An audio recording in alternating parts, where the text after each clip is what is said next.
Hi, I'm Jessica Beha. I'm one of the prevention education specialists with Great Rivers Regional System for Addiction Care. And we are tuning in for another segment of our This Is My Story series. And today we have Richie. And so Richie is going to be joining us today and telling his story. And so, Richie, I'm going to go ahead and turn it over to you. Thank you. Hi, everyone. My name is Richie. I'm a person in long-term recovery.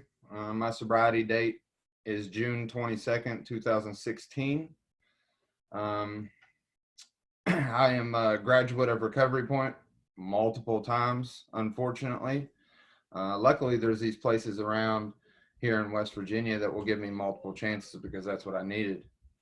I grew up, I was born in Huntington, West Virginia at Cabell Huntington Hospital. I grew up in Hurricane, West Virginia, so I'm from Putnam County. Um, in early on in life, I was just always rebellious. Never wanted to listen to what anybody had to say. Problems in school, and it was never anything that had to do with my schoolwork. It was always behavioral issues. It was almost like things didn't come very difficult to me. So whenever I would finish what they asked me to do, uh, I would throw stuff at other kids and just cause problems.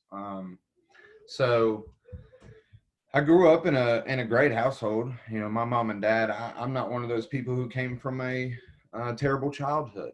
Um, I had a good family. Mom always took care of me. I never wanted for anything. They got me everything that I asked for. I just had this extra little bit of stuff that caused me to be the most rebellious kid that one could ever meet.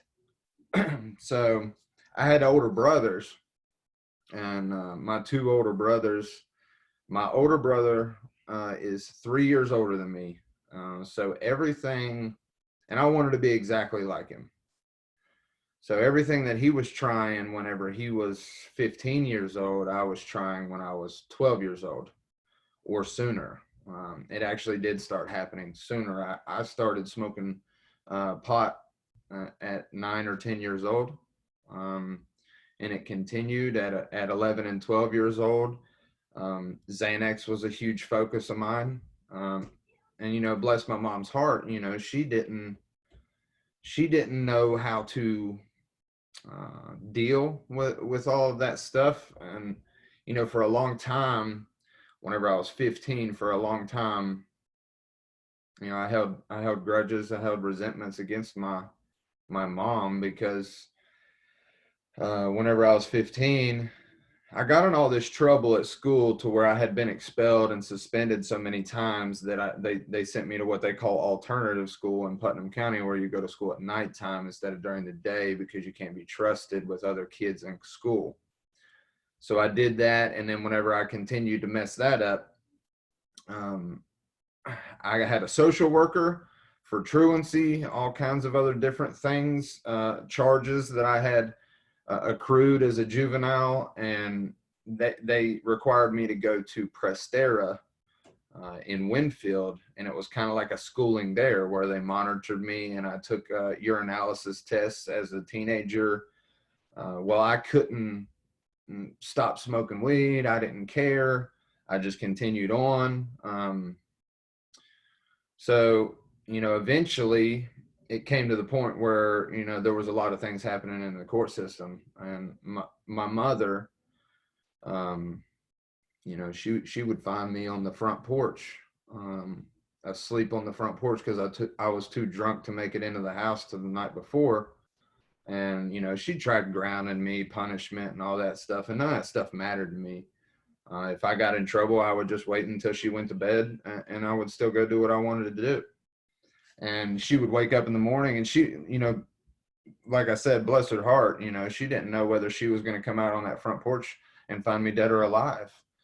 I'm sure she spent multiple nights with no sleep, wondering what was going on with her baby, and so she eventually, surrendered to the fact that there was nothing that she could do to help me. She was unequipped to help me with what my current problems were. So she signed me over to the state because she was convinced that the state custody of the state would be more equipped and more adept in the ideas of the help that I may need. So thus started a huge resentment on my mother. When I was in Prestera, she signed me over to the state. I failed a drug test. I got locked up as a juvenile. So I spent a pretty good amount of time as a juvenile till I was 18. And I got out whenever I was 18. I went to Lewisburg because I had all these friends, and the judge in Putnam County knew that I had all these friends that drove cars, so he sent me to Lewisburg where nobody could come and pick me up, basically. And I went to this place called David Stewart. Then there was also a children's shelter behind. It's right in the loop in Lewisburg, and I was there for a little while. And then whenever I went to Presley Ridge, in Ona. And I went from their level 3 program to their level 2 program. I started doing what I was supposed to do. They started letting me go back to school. So I started walking from Presley Ridge to Cabell Midland High School to go to school while I was there. I did everything I was supposed to do. I went to court when I turned 18 for a judicial review, and the judge decided to go ahead and let me go home. They could have, with my situation that I had at the time, I could have been kept until I was 21, which means I would have been transferred from a juvenile facility to an adult facility on that day. Fortunately for me, that did not happen. However, as soon as I went home, I started doing all the same things I did all over again, except, I found opiates this time. And that was around the time that Oxycontin was real big. And this was in 2008. And I had a girlfriend at the time, and she got pregnant whenever I was 18 years old. My son Keegan, he is about to turn 11 on May the 31st, actually. So I caught my first felony charges at 18 years old. So not too long after the judge in Putnam County let me go and told me never to step foot in his courtroom again, not even a year later, I was standing in front of him again with adult charges. So, and this time it was forgery and uttering charges, along with grand larceny. And I had taken my mother's checks due to my drug addiction. I did whatever I had to do whenever I had to do it to not be sick. And so my mom, again, at this point, my mom had already done everything she could possibly do with me. She asked me if I was the one that had wrote these checks. I told her no. And because I told her no, she filed charges on it because there was all kinds of money missing out of her bank account. So she filed these charges, and then they found out it was me, and I got charged with these charges against my mother, which the fact that they're against my mother will come into play here in a little bit. So I ended up going to the Anthony Center. My son was born, obviously, May the 30th of 2009. And he was, I can't even really remember how old he was. He wasn't a year old whenever I went in. And I went through the Anthony Center, and I completed the Anthony Center in 2000. I went in 2010 and completed it in 2011. So whenever I got out of there, I ended up doing well for a little while, got my own place. I thought it was a good idea that as long as I didn't do the other stuff and I could drink and smoke weed, and I would be fine.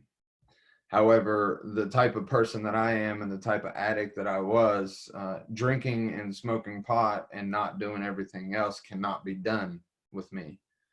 So quickly into my drinking, I started into a fifth of liquor a day, if not more, drinking and driving. And before too long, I went back to the thing that I really wanted to do. And I violated my probation after the Anthony Center. And I caught more charges in the midst of violating my probation. So whenever I went to court, they dismissed the old charges so that they could sentence me on the new charges. And I went back again. And I was in there for a while, pretty good while. I I think about things sometimes, and this is kind of off topic, but I think about things sometimes like I wish I would have never went down the road that I did. But on the other hand, um, I wouldn't have the ability to do what I'm doing right now if I didn't have those experiences in my life. So it's kind of hard for me not to be grateful for those experiences. Whenever I get to talk to other people that are like me, I can really relate to them because I have been there. Anyway, sorry, it's a little off topic. There is so whenever I made parole out of Mount Olive, and I was told that I had to do long-term treatment. So there's only really, at the time, there was only one long-term treatment facility, and that was called the Healing Place of Huntington. This was before it went to Recovery Point. Same thing, just a different name. And so I went there in 2013, end of 2013, I believe. And I was just an angry human being. I spent most of my early life just being angry at the entire world. And at this point, I went to this treatment center and I treated it as if just like I was locked up. I told my story about the juvenile time, and I knew when I was a juvenile that if I did what I was supposed to do, then they would let me out before they should let me out. So I assumed that it would be the exact same way with the Healing Place. So I did everything I was supposed to do. I can put on a real good front and be a chameleon if need be. So that's exactly what happened. I got into quite a bit of trouble while I was there, but they never ran me out the door. And I completed the first time around, and unfortunately, it wasn't the only time I had to do it. It wasn't the only time. As soon as I left, I got together with. So let me back up a little bit. When I very first went to the Healing Place, the first time, I got another girl pregnant with my second son. Things didn't work out between us, and by the time I was finished with the program, I had gotten together with who is my fiance now, whom I have a 4-year-old daughter with. So there is me and Megan and I got a place together in Huntington, and I didn't last very long at all, a few months, and I was back to doing the things that I was doing. Mind you, I'm still on parole at this time. I was only supposed to do a year of parole, but because I continuously messed up over a period of time, I was on parole for 28 months. And luckily, West Virginia Department of Corrections and the parole office understand what is going on with the opioid epidemic and drug addiction and those things. They didn't immediately come and get me and take me back to prison. They knew that it wasn't going to help me in that manner. So parole officers came and picked me up a few times and took me back to the Healing Place. And so I went back through my second time in 2015. And I'd love to tell you that I made it all the way on that one, but I was almost finished with it, and some things happened, and I got held accountable for some actions, and I didn't like it, and I left. And that was in December of 2015 was when I walked out. And the day that I walked out, I had been on parole for 28 months at this point. And the day that I walked out, I called my parole officer and told her, the situation and what was going on. And, she said, "Richie, you're probably going to have to go back to jail. you have spent all of your different avenues that we could possibly do with you, and you refuse to get your feet under you. So you're probably going to have to go back to jail. And I told her that I was willing to accept anything that was thrown my way. She said, well, let me make a couple phone calls and I'll call you back. So she calls me back in about 2 hours. And obviously by this point, I had created somewhat of a pretty good relationship with my parole officer at this point, 2.5 years later. And she said, Richie, promise me you're going to do the right thing before I tell you what I'm going to tell you. I said, what are you talking about? She said, promise me.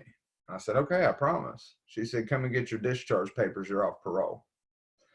And worst thing that could ever happen to me at that point. I had left Recovery Point on a resentment.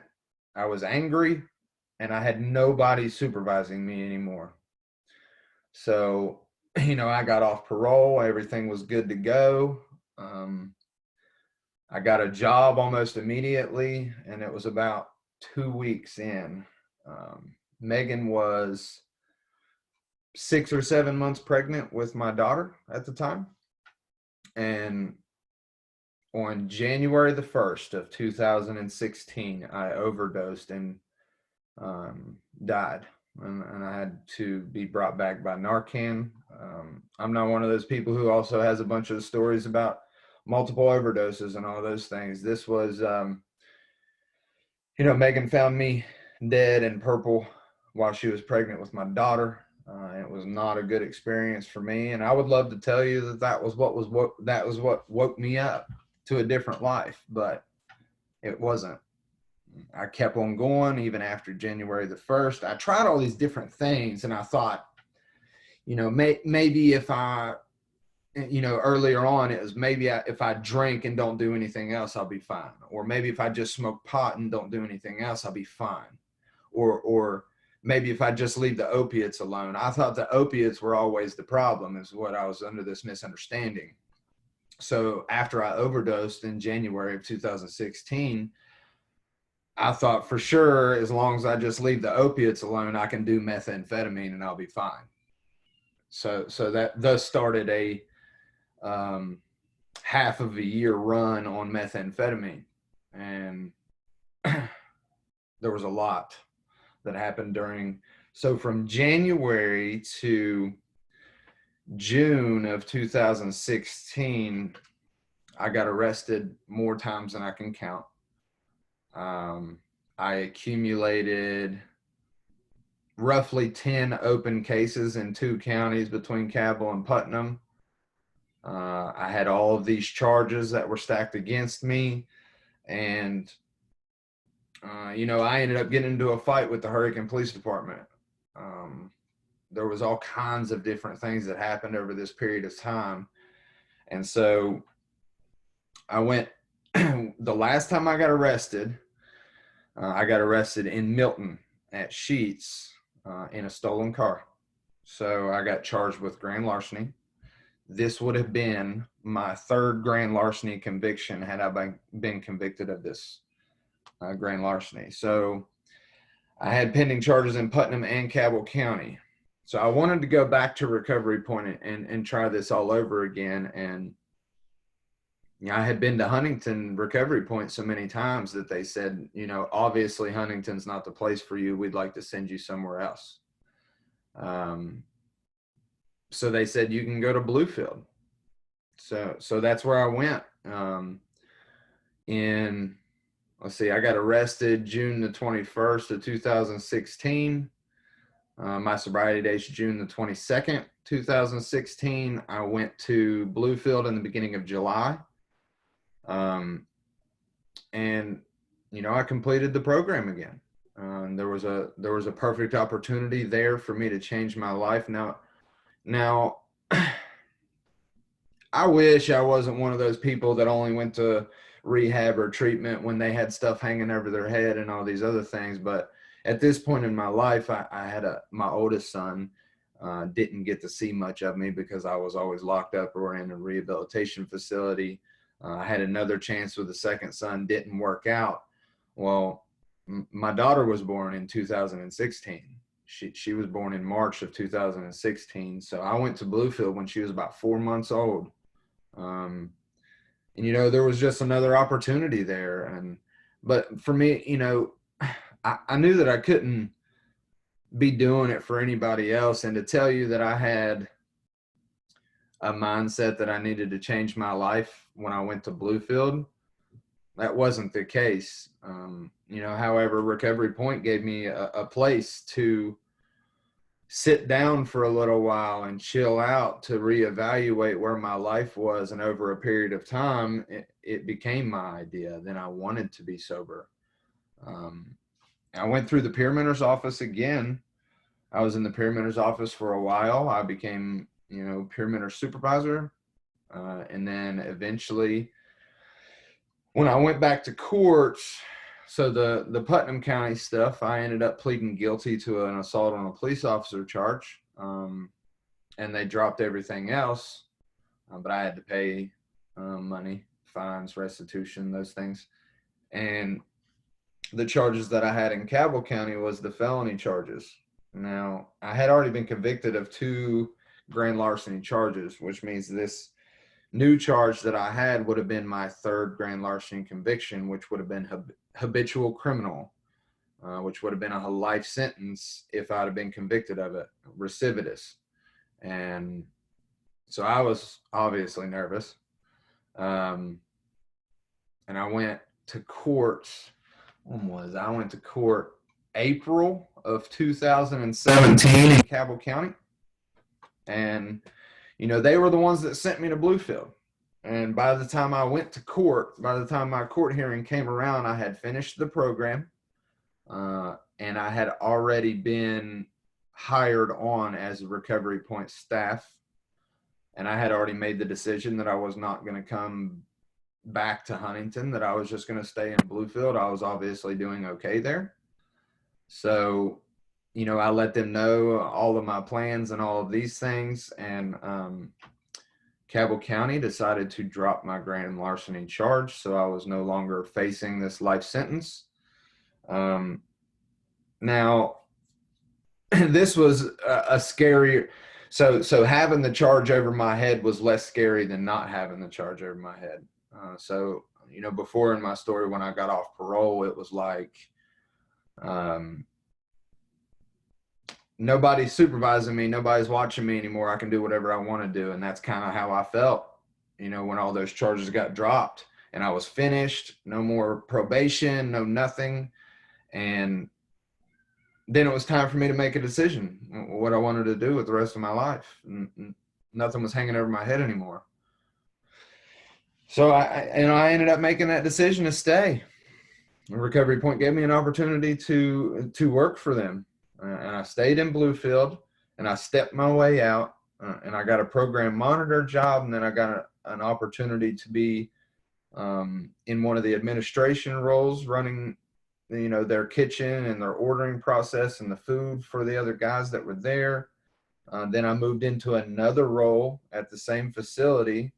During this time, I had worked and saved up enough money to where I could move my fiance and my daughter and my stepdaughter to Bluefield with me. We got a house. They moved down there. I became a community engagement specialist at Recovery Point, where I had the opportunity to be the guy to give these guys beds and talk to them on the phone and listen to what they had to say. If they wanted to go through Recovery Point, go to court hearings with people, which was a switch for me to be there representing somebody else rather than myself. And it was a phenomenal opportunity for me. And I ended up staying in Bluefield for about 3 years. And, but my other son and my stepdaughter's dad, they were all still down in the Hurricane area, St. Albans area. So it came a time for me to move again. And I didn't really know how I'd felt about it. I had been gone away for about 3 years at that point. And, I decided that I was going to come back. So I ended up getting a all of these things that have just happened over a period of time in my life are phenomenal. And, I had already had a license by this time. I got my license back. I got a car back. I got all these things, which, all of the efforts that are happening for the state of West Virginia in terms of helping people in long-term recovery get their driver's license back, and all of these things are absolutely great. It took me a while to get my license back and all of those things. And, to propel yourself forward in your life after coming out of this, my hat's off to everybody that does it. It is a very difficult thing to do and is very overwhelming at times. And I continue just to try to encourage people to keep on going. It is very, very difficult. And so I got this great opportunity with another company called West Virginia Sober Living. And they were starting a new project in Charleston, and which gave me an opportunity to move back where I was originally from, but continue to work in the field that I love so very much. There's no better job in this entire world for me than what I do now. If I could just sit and talk to people like this, I used to say it years ago. If I could do this as a job and as my personal recovery, that would be my dream job. And, West Virginia Sober Living afforded me that opportunity for my dream job. And, there was it was nothing short of God looking out for me. I moved across the state of West Virginia. I had a job when I moved straight into a house, found a house that was within my budget to pay for us all to move into. And it's nothing short of God. I'm not supposed to be able to do stuff like that, and I have a life worth living today. Like I said a minute ago, before we started recording the call, I was telling Jessica that, there's a chance that there's about 3 kids that may pop in here while we're doing this, but it warms my heart to know that they're all in there. Nobody has issues with trusting me with my children. Nobody has issues with trusting me with anything. I became a member of society again, and I get to work in this line of work that I have right here to be a voice for others, to try to break the stigma associated with drug addiction and recovery. I understand the stigma for drug addiction. I don't understand the stigma associated with long-term recovery. There is so much that goes into it. And if we can make anybody's life easier upon going into the recovery process, man, I want to be a part of that. I want to bring advocacy. I would love to bring awareness to this type of thing, and it's just, my mother now, she doesn't have to worry about where I'm laying my head down at night. She doesn't have to worry about nothing. She's getting to the point of retirement, and she can retire with a smile on her face, and it's very rewarding. This line of work is very rewarding. If you help somebody from day one and you see them a year or two later on down the road, even if you don't talk to them, and we don't do this for recognition. I may pass somebody walking down the street holding hands with their daughter, but that was somebody that may have contacted me a year ago. And it's just rewarding just to see them walking with their daughter, with their son. I may see people at a restaurant sitting down to eat with their family, and I don't have to say anything to them. It just brings a smile to my face to be able to see them. I was once that person. Luckily enough for me, there was people that cared enough about me to give me shot after shot after shot after shot to change my life. And finally one took hold, and there's nothing else that I can say besides the fact that, to anybody out there who thinks there's too much of a hill to climb outside of, re-entry back into society after getting out of prison, or after long-term drug use is, I have quite a few felony convictions, and I have a -3 beside of my DOC number, but that did not define who I am today as a person. I'm coming up on 4 years of sobriety today. And most people wouldn't even know that I'm a convicted felon unless I tell them. There is a way out. If anybody were to ever need any help with anything at all, I'm here. I'm in Huntington, I work in Charleston, and I'm from Hurricane. So there is multiple opportunities across the state of West Virginia that can happen. And I would love to inspire anyone to want to change their life. Thank you. Awesome job, Richie. Thank you so much for sharing your story. Before we pushed record, Richie told me, he said, now my story's not like a lot of other people's. And I told him that was okay because it's his story. And so, Richie, I want to thank you for sharing your story, for being open and honest. And also, I just really appreciate your passion. You can tell you're passionate about what you're doing. And so we just want to thank you for sharing your story. And I love the hope that you gave. And it just goes to show again that recovery is possible. You said it. I mean, recovery is possible. Yes, there is this stigma around so many things, but you are a face of recovery, and you are someone that can show that recovery is possible. And so we just want to thank you so much for sharing your story. If you know of anybody who would like to share their story, maybe they're in recovery, or maybe they're a family member of someone with an SUD, substance use disorder, then please have them reach out to us. We would love to hear their story. Maybe you want to tell your story. Reach out to us here at the Great Rivers Facebook page. And maybe you want to get in contact with Richie. Maybe you have questions for him, or maybe you are looking to get some more information about recovery or West Virginia sober living, then please reach out to Richie or myself, and we can get you connected with him. We want to thank you again for sharing your story, and be on the lookout for more of our This Is My Story series in the weeks to come. Thank you.